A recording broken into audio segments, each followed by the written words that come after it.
Curahkanlah pengurapan-Mu kepada umat-Mu saat ini.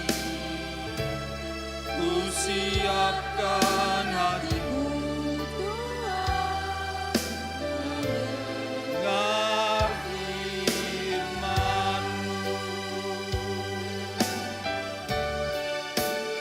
Firman-Mu Tuhan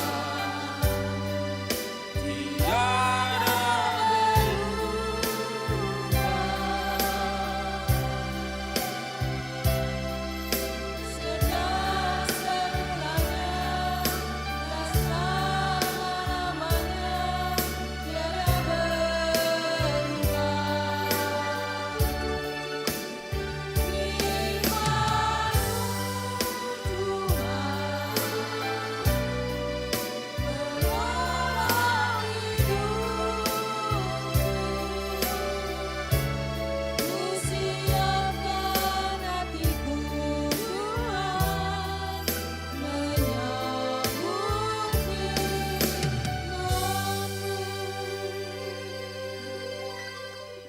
Di dalam Lukas pasal yang ke-15, di ayat yang ke-11, mari kita melihat ayat ke-11, LAI kasih judul perumpamaan tentang anak yang hilang. Ini di dalam satu paket, yaitu domba yang hilang, lalu dirham yang hilang, baru anak yang hilang. Ayat ke-11, demikian firman Tuhan. Yesus berkata lagi, ada seorang mempunyai 2 anak laki-laki. Sekarang saya akan ajak membaca di ayat yang pertama. Para pemungut cukai dan orang-orang berdosa biasa datang kepada Yesus untuk mendengarkan Dia. Maka bersungut-sungutlah orang-orang Farisi dan ahli-ahli Taurat, katanya, ia menerima orang-orang berdosa dan makan bersama-sama dengan mereka. Nanti bagian ayat yang lain kita akan jelaskan. Nah, Bapak Ibu Saudara sekalian, ayat ini adalah ayat kunci untuk kita memahami 2 kubu yang terjadi di dalam kebudayaan Yahudi. Kubu yang pertama, kubu rohaniawan, dan kubu yang kedua bukan kubu yang rohaniawan. Siapakah yang masuk di dalam kubu rohaniawan? Inilah yang disebut di pasal 15 di ayat yang kedua. Bersungut-sungutlah orang-orang Farisi dan ahli-ahli Taurat. Kubu yang non-rohani, ayat yang pertama, pemungut cukai dan orang berdosa. Ini 2 kubu yang kita akan lihat di dalam kitab suci. Kubu yang non-rohani, kubu yang sangat minder, karena ada di kelompok mayoritas seluruh orang Yahudi yang mengklaim diri mereka lebih suci daripada yang lain. Dan di kalangan orang Yahudi ada yang dianggap lebih suci lagi, itulah kelompok Farisi dan kelompok ahli Taurat. Nah, di dalam pendahuluan pasal ke-15 inilah Yesus memberikan cerita tentang domba yang hilang, dirham yang hilang, lalu puncaknya adalah anak yang terhilang. Waktu bicara domba yang terhilang, ada 99 tidak terhilang, hanya 1 yang terhilang. Secara logika, kalau 1 sudah terhilang, mungkin sudah dimakan oleh binatang buas, maka ngapain kita cari yang 1? Karena stok masih ada 99, tinggal dikawinkan, lalu nanti akan beranak cucu. Lalu setelah punya anak cucu yang lain atau berkembang biak, maka kembang biak mungkin bisa menghasilkan 10 atau 20, ini bisa menutup angka 1 yang hilang tadi. Tetapi heran, gembala tidak berpikir seperti itu.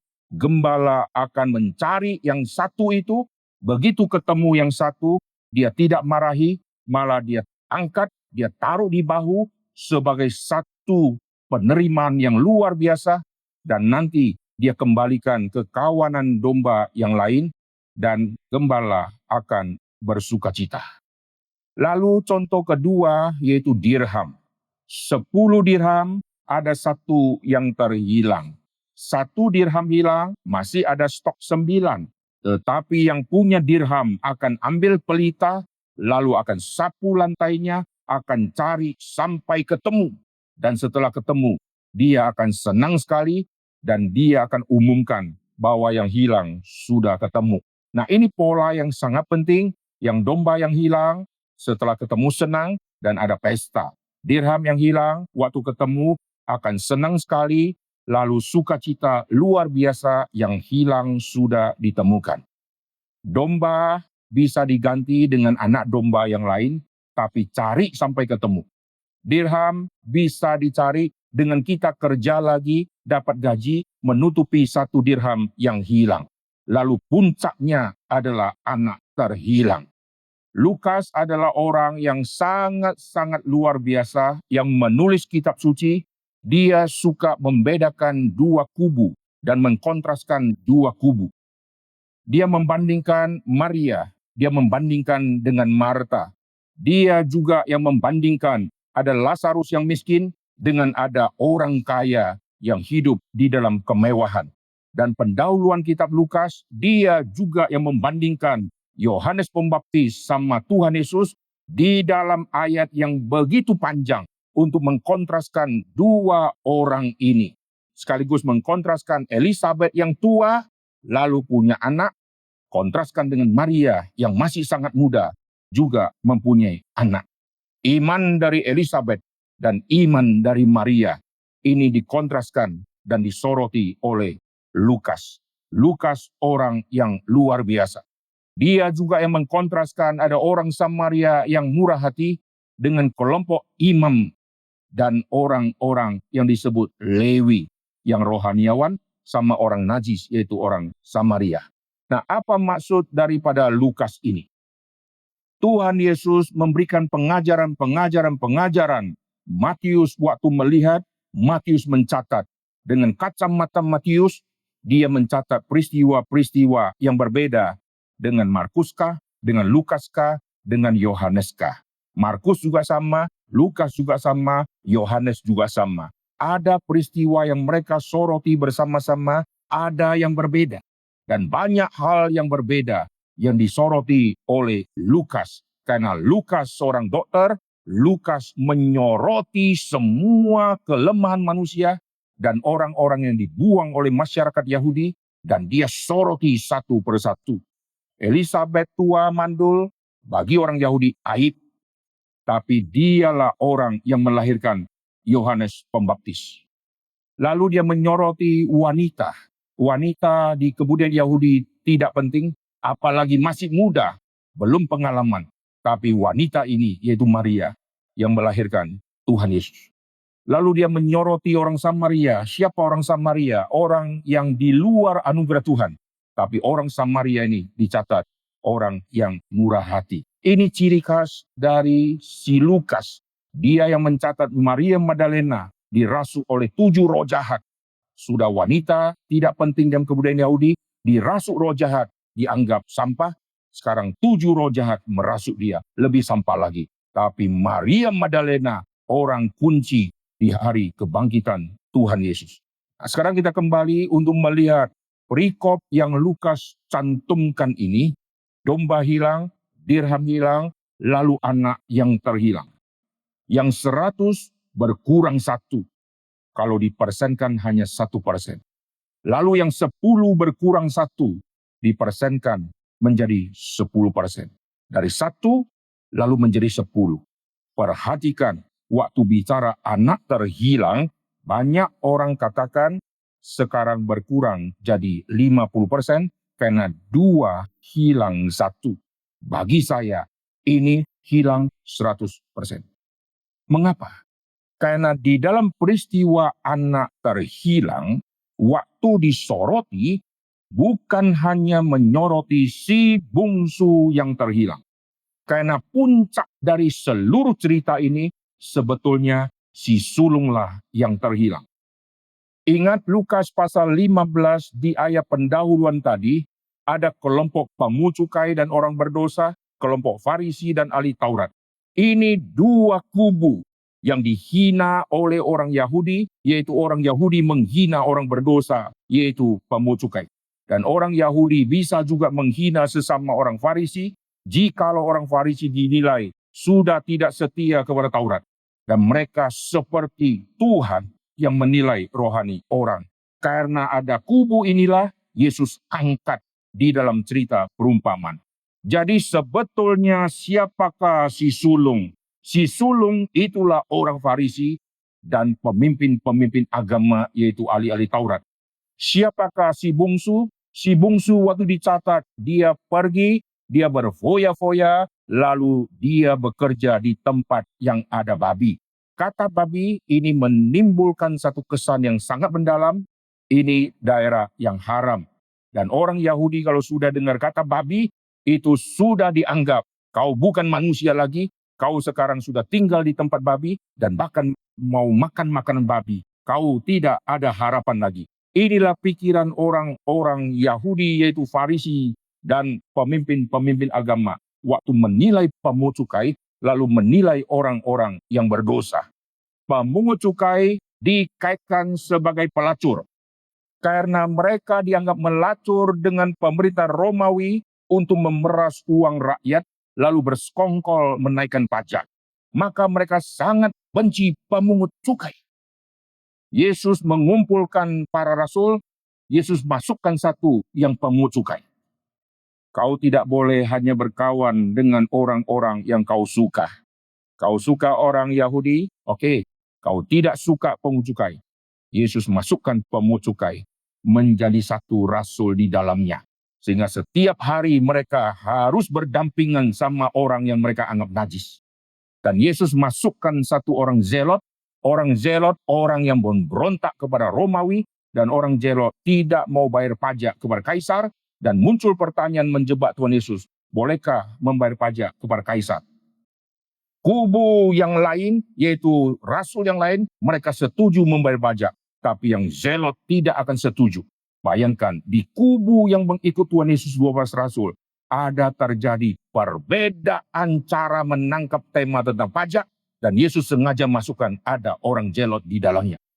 Yesus juga menerima Thomas, yang Yesus pasti tahu seorang yang ragu. Dan Yesus juga memasukkan seorang pencuri uang kas untuk masuk ke dalam. Jadi Yesus menerima bukan semua orang suci-suci untuk menjadi pengikut. Yesus menerima orang-orang najis untuk Yesus ubah mereka, sekaligus yang tidak mau bertobat menerima akhir hidup yang akhirnya Yudas Iskariot akan gantung diri. Sisa yang lain yang Yesus didik satu persatu akan dijadikan pahlawan-pahlawan iman yang luar biasa. Yesus pernah ditolak oleh si Petrus, aku tidak pernah mengenal orang ini. Tapi Yesus tidak pernah menolak si Petrus. Malah Yesus berkata di malam perjamuan yang terakhir, Simon, Simon, iblis telah siap menamping engkau, tetapi aku telah berdoa untuk engkau. Yesus tahu orang ini akan menyangkal, tapi Yesus jauh-jauh hari sudah berdoa untuk dia, dan di hari Pentakosta, dialah yang terpilih. Dengan mulut dia yang pernah menolak Tuhan Yesus, sekarang berkhotbah di hari Pentakosta, 3.000 orang bertobat. Lukas menyoroti, perhatikan pelayan Tuhan Yesus, menerima semua yang menyakiti hatinya, lalu disambut dan tidak dihina, tidak ditolak, dan diubah menjadi orang yang penting di dalam kerajaan Allah. Nah, sekarang kita kembali dalam cerita tentang anak yang terhilang. Sengaja dikontraskan ada si sulung dan ada si bungsu. Sulung artinya anak pertama, anak kegagahan yang pertama. Itu sangat-sangat dijaga. Dan Alkitab memberikan porsi warisan kepada si sulung, ditetapkan 2 porsi, 2 bagian. Maka sebagai si sulung laki-laki sudah diterima oleh masyarakat Yahudi sebagai orang penting. Karena si sulung ditambah lagi dalam keluarga, dia yang paling penting karena menerima 2 porsi warisan. Inilah pikiran dari orang Farisi di antara semua manusia. Kamilah orang yang menerima janji Tuhan yang Tuhan berikan kepada Abraham, dan kami ahli waris, kau bukan. Inilah yang membuat kesombongan di pikiran orang-orang Yahudi, yaitu mereka menganggap mereka sudah bersunat, mereka dari jalur Abraham, yang lain semua mereka hina-hina. Nah, sekarang perhatikan, si sulung ini, dia rajin bekerja. Dia terhilang di dalam rumah. Si bungsu, dia pergi. Dia terhilang di luar rumah. Di dalam gereja kita melihat ada dua macam orang yang terhilang. Satu yang terhilang, jelas semua tahu, sudah tidak ke gereja. Tetapi yang ramai-ramai ke gereja, kita kira mereka tidak terhilang? Jawabannya yang ramai-ramai ke gereja, justru banyak si sulung yang terhilang di dalam. Oleh sebab itu, waktu Yesus mengutus rasul, Yesus berkata, jangan kamu pergi ke bangsa-bangsa lain, jangan ke Samaria, kau harus ke Israel. Kenapa? Karena di sana banyak domba-domba terhilang. Orang Yahudi pasti ketawa diam hati, rasul-rasul ketawa.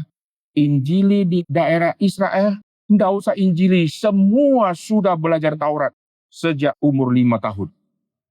Bicara tentang tulisan Musa, mereka sudah hafal. Bicara kitab nabi-nabi, mereka sudah hafal. Suruh injili orang Yahudi, mereka akan nganggur karena tidak perlu injili. Bicara satu ayat, dijawab 15 ayat. Karena semua orang Yahudi sudah hafal. Tapi Yesus katakan, kau harus ke Israel. Dan waktu Yesus keliling kota-kota dan desa-desa, Yesus melihat dan Yesus tergerak hatinya oleh belas kasihan. Tuaian banyak, pekerja sedikit. Berarti banyak tuaian di kalangan orang Israel. Inilah yang terhilang di dalam. Di dalam Yahudi banyak yang terhilang. Di luar Yahudi pasti banyak terhilang. Karena mereka tidak ada Taurat Tuhan. Tapi orang-orang Yahudi merasa kami tidak terhilang. Ini yang terjadi di banyak gereja. Maka gereja-gereja kalau sudah ramai, gereja-gereja sudah tidak lakukan lagi KKR untuk kebangunan rohani kepada anggota jemaat. Saya banyak masuk ke STT lalu mengisi seminar-seminar di situ.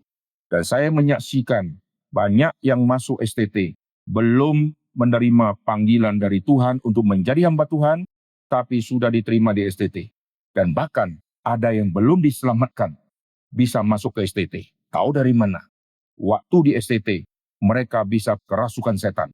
Ini membuktikan bahwa STT menerima yang belum terima Tuhan Yesus, karena yang belum terima Tuhan Yesus bisa kerasukan setan.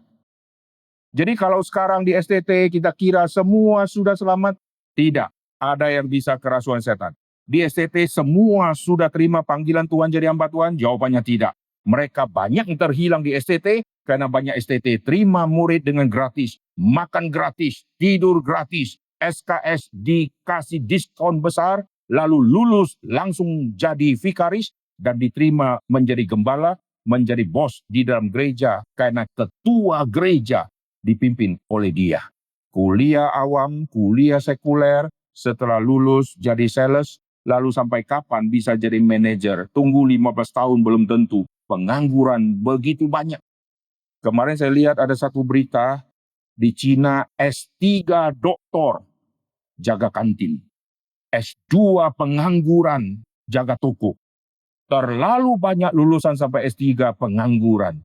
Maka kita lihat apa yang terjadi di dalam dunia ini. Ini sangat-sangat mengerikan.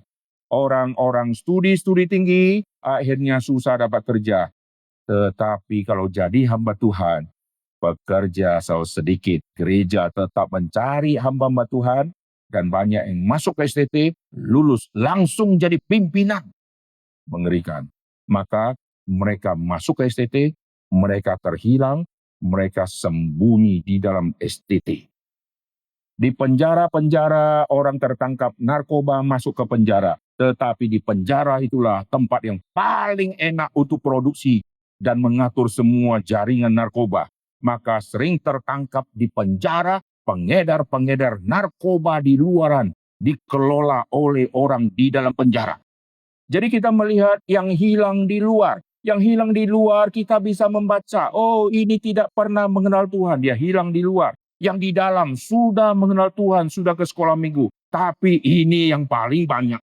Ini yang menjadi penghambat-penghambat orang luar datang untuk beribadah. Karena mereka merasa, kami orang suci, mengapa ada satu orang yang mungkin bertato, yang mungkin kita kenal dulu lesbian, yang mungkin kita kenal dulu LGBT, kenapa sekarang duduk di depan? Begitu duduk di depan, di belakang langsung bisa. Kenapa? Ketidaksiapan kita menerima orang berdosa untuk duduk bersama dengan kita. Ini yang terjadi.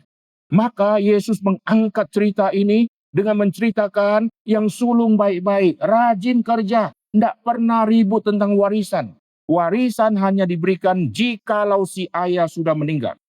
Ini si bungsu kurang ajar, ayah belum mati, sudah minta warisan. Artinya dia sudah menganggap ayah tidak ada, sekarang dia minta warisan. Dan heran, ayahnya mengikutinya. Silakan, lu mau? Ku kasih.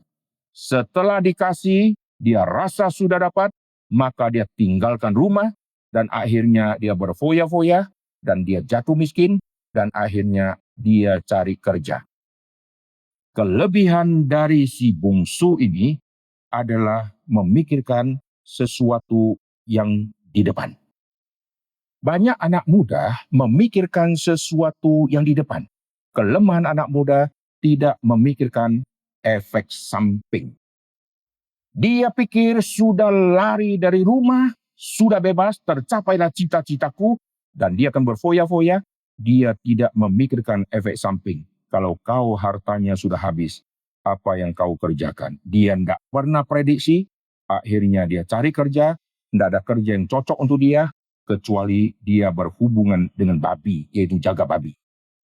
Mengurusi babi, ini pekerjaan yang sangat remeh, yang tidak mungkin dilakukan oleh orang Yahudi. Tapi orang ini melakukan. Berarti dia sudah menganggap, saya orang Yahudi yang dulunya harus dihormati, sekarang saya remeh luar biasa. Sehingga saya rela untuk melayani babi-babi dan kerja untuk mengurusi babi-babi. Dan bahkan dia turunkan dirinya seperti babi. Karena dia akan makan ampas dari babi. Satu sisi kita melihat orang ini mempunyai pikiran ke masa depan, kelemahannya tidak memikirkan efek samping, dan orang ini sebetulnya punya potensi karena dia siap bekerja apa saja. Padahal papanya orang yang sangat berada, dan orang ini dididik keluarga yang sangat mapan, tetapi siap untuk bekerja apa saja. Jadi sebetulnya manusia bisa bekerja apa saja. Jikalau kondisi sudah mendesak, dia bisa melakukan apa saja. Ini kelebihan dari anak muda ini, tidak gengsi dan tidak malu dengan orang-orang sekitar. Ini kita boleh angkat jempol untuk orang ini. Tetapi orang ini setelah dia menuju kepada titik yang paling rendah, disitulah Tuhan akan naikkan dia. Kalau kita ada di lantai ke-10, kita lepaskan bola basket akan jatuh, terus akan jatuh. Setelah dia menuju ke titik yang paling dasar, titik itulah yang membuat perubahan untuk dia mulai naik. Makin tinggi lantai untuk lemparkan bola basket, maka pantulan bola basket akan makin tinggi. Kalau saya jatuhkan bola basket dari meja, pantulannya tidak tinggi. Kalau saya jatuhkan bola basket dari lantai ke-10, pantulannya akan tinggi, tapi untuk mantul, dia harus mencapai titik yang terendah. Amin. Banyak kita kenapa belum dipakai oleh Tuhan? Karena kita masih merasa dirinya orang suci-suci. Kadang-kadang kita perlu sampai ke titik yang paling rendah. Sehingga kita sadar, aku bukan apa-apa. Aku tidak layak disebut oleh manusia. Aku lebih layak sama dengan binatang. Aku sudah terlalu sombong, aku sudah foya-foya, aku membanggakan keluargaku. Sampai titik tersendiri, itulah titik dia diubah oleh Tuhan, dan akhirnya dia sadar. Nah perhatikan, kesadaran ini dari Tuhan. Aku telah berdosa kepada sorga, dan aku telah berdosa kepada Bapa. Ada kesadaran setelah menuju titik yang paling rendah. Yudas sudah menuju ke titik yang paling rendah dan dia menyesal. tetapi tidak bertobat. Akhirnya dia bunuh diri. Dia cari tempat yang agak tinggi untuk nanti dia bisa gantung dirinya supaya dia bisa mati di situ. Tetapi orang yang menyesal plus pertobatan, dia tidak menuju kepada akhir kematian, tetapi itulah perubahan untuk nanti dia dipakai oleh Tuhan. Waktu kita setir mobil, kita pegang setir, kita belok kiri, belok kanan, dan saat kita menuju ke persimpangan 4, dan saat itu kita harus memilih luruskah, ke kirikah, ke kanankah, atau ke belakangkah. Jalan yang benar adalah ke kanan, dan saya belok ke kiri. Lalu tersesatlah saya. Langkah berikutnya biasanya, kalau sudah tersesat, kita cari jalan tembus. Makin cari, makin jauh. Karena jalannya cuma satu. Akhirnya kita tersesat berpuluh-puluh kilometer. Maka langkah yang paling benar, waktu kita sudah salah belok, di 10 menit kemudian kita sadar bahwa salah, maka langkah yang sederhana, putar balik, kembali ke titik semula, lalu belok ke arah yang benar. Pasti selesai.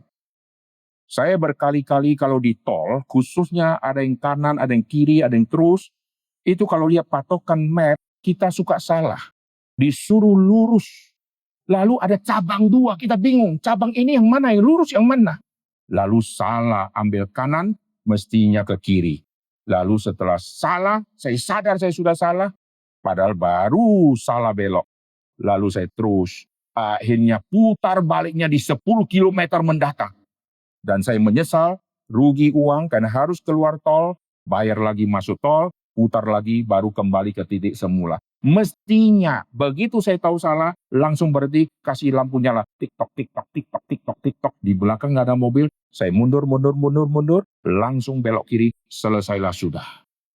Orang ini sudah tersesat, dan dia tidak terus lanjut kesesatannya, dan dia ingat titik mulai saya berpisah dari Bapa adalah rumah Bapa. Dan dia kembali ke rumah Bapa, dan dia kembali dengan sikap tidak lagi seperti seorang anak, dan dia siap jadi hamba dari Bapa. Nah, inilah sikap yang Tuhan mau. Alkitab katakan, Yesus datang bukan mencari orang benar, Yesus datang mencari orang berdosa. Makin orang sadar dirinya berdosa, Yesus dekat sama orang kayak begini. Karena Yesus menghampiri orang kayak begini. Makin kita rasa, saya orang benar, Yesus jauh dari mereka. Maka pernah muncul kalimat dari Farisi, sekarang terus terang katakan kepada kami, sungguhkah engkau Mesias? Yesus berkata, kau tidak lihat, aku sudah lakukan yang aku sudah kasih tahu kamu. Kamu tidak ngerti-ngerti. Karena kau bukan domba-dombaku. Kenapa kau bukan domba? Karena mereka merasa diri orang benar. Pada saat orang merasa diri orang berdosa, disitulah Yesus dekat sama orang itu, disitulah Yesus mencari mereka. Nah, orang yang sudah tersesat tadi, waktu dia balik, Yesus ceritakan, Bapa waktu melihat dari jauh, Bapa menyambut dia, dan Bapa menyongsong dia, tidak marah dia, bahkan ganti bajunya, terima dia, tidak mengangkat masa lalunya, lalu terima dia, kasih dia pesta. Nah, ini sindiran yang sangat besar untuk apa? Untuk memunculkan anak terhilang yang sesungguhnya, yaitu si sulung. Anak yang busuk hilangnya ada jatuh temponya, karena dia balik. Anak sulung hilangnya selama-lamanya. Karena dari sejak Yesus melayani sampai Yesus bangkit, kita melihat banyak pemimpin-pemimpin agama, Farisi-Farisi dan ahli Taurat, banyak yang terhilang. Sampai Yesus sudah mati dan bangkit, mereka tetap terhilang. Tapi hanya sekelompok yang kecil yang diberikan keselamatan. Nikodemus mendapatkan keselamatan. Dia pemimpin agama Yahudi. Tapi banyak pemimpin-pemimpin yang lain tidak mendapatkan keselamatan dari Tuhan. Nanti di kebaktian malam, saya akan khotbah jam 7, yaitu di kota, di Gunung Sitoli. Saya akan melanjutkan khotbah ini, dan saya akan menyinggung tentang si sulung yang hilang. Pagi ini saya menyoroti yang si bungsu. diadakan pesta dan sukacita menyambut. Pada saat pesta terjadi, si sulung menyaksikan. Dia mulai marah karena hatinya tidak bisa terima orang yang sudah jauh dari rumah Bapa, sudah kurang ajar, lalu diterima. Perhatikan kalimat dari si sulung. Kita lihat di Lukas pasal yang ke-15, ini bagian yang terakhir, kita melihat di Lukas pasal yang ke-15. Ayat ke-28 saya baca, marahlah anak sulung itu, dan ia tidak mau masuk. Lalu ayahnya keluar dan berbicara dengan dia. Tetapi ia menjawab ayahnya, katanya, telah bertahun-tahun aku melayani Bapa, dan belum pernah aku melanggar perintah Bapa. Ini kesombongan Farisi.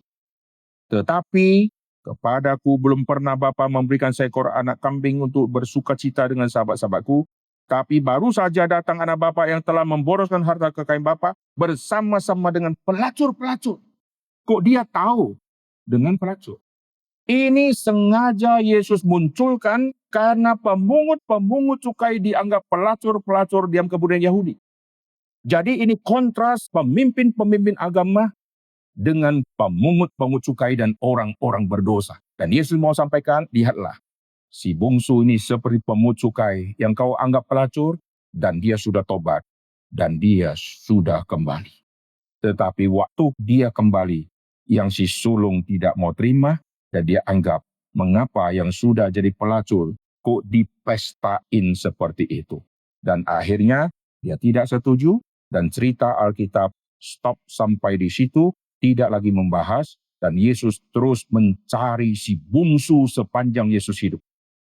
Yesus terus berkeliling dari kota ke kota, desa ke desa, mencari semua orang-orang berdosa yang sudah di titik yang paling bawah. Yesus terima mereka, dan Yesus jadikan mereka semua yang mengikuti Tuhan Yesus dan yang diselamatkan. Puji Tuhan. Saya akan menutup khotbah ini, biarlah kita semua di sini mulai peka. Yang hilang bukan hanya di luar, yang hilang yang di dalam. Ini yang paling sulit untuk kita kembalikan. Tobatkan Farisi dan ahli Taurat sangat susah. Tobatkan orang yang dari kecil sudah dalam keluarga Kristen, tobatkan orang yang dari dulu sudah menjadi pelayan, tapi sebetulnya dialah orang terhilang. Ini susahnya luar biasa.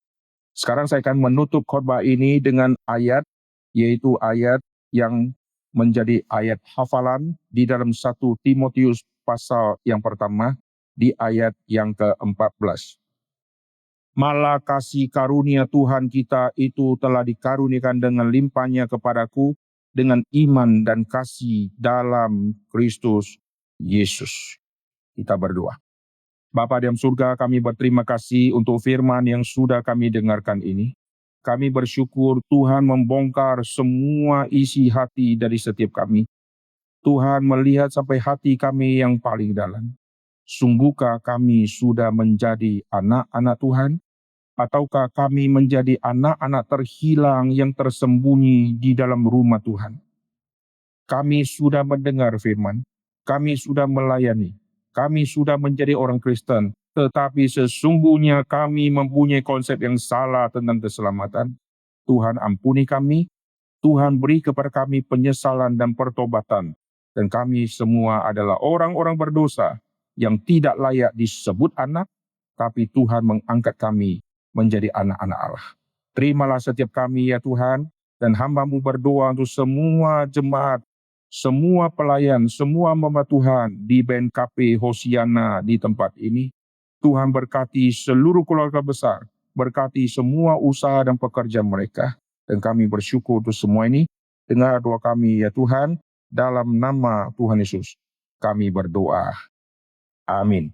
Pulanglah dalam kehidupanmu sehari-hari di dalam damai sejahtera. Jadilah saksi Kristus dimanapun saudara berada, dan terimalah berkat Tuhan. Tuhan memberkati engkau dan melindungi engkau. Tuhan menyinari engkau dengan wajah-Nya dan memberi engkau kasih karunia. Tuhan menghadapkan wajah-Nya kepadamu dan memberi engkau damai sejahtera. Amin.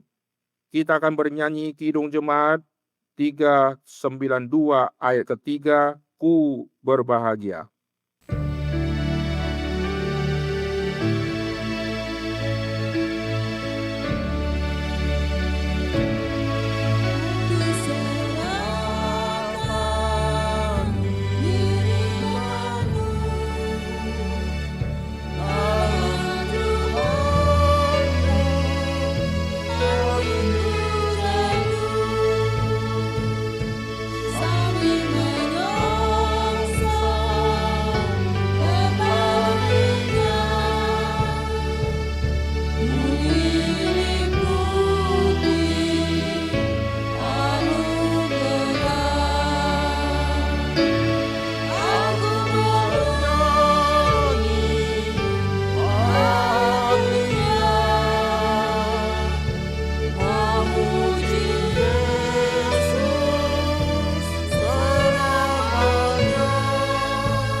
Kita akan bersatu teduh sejenak.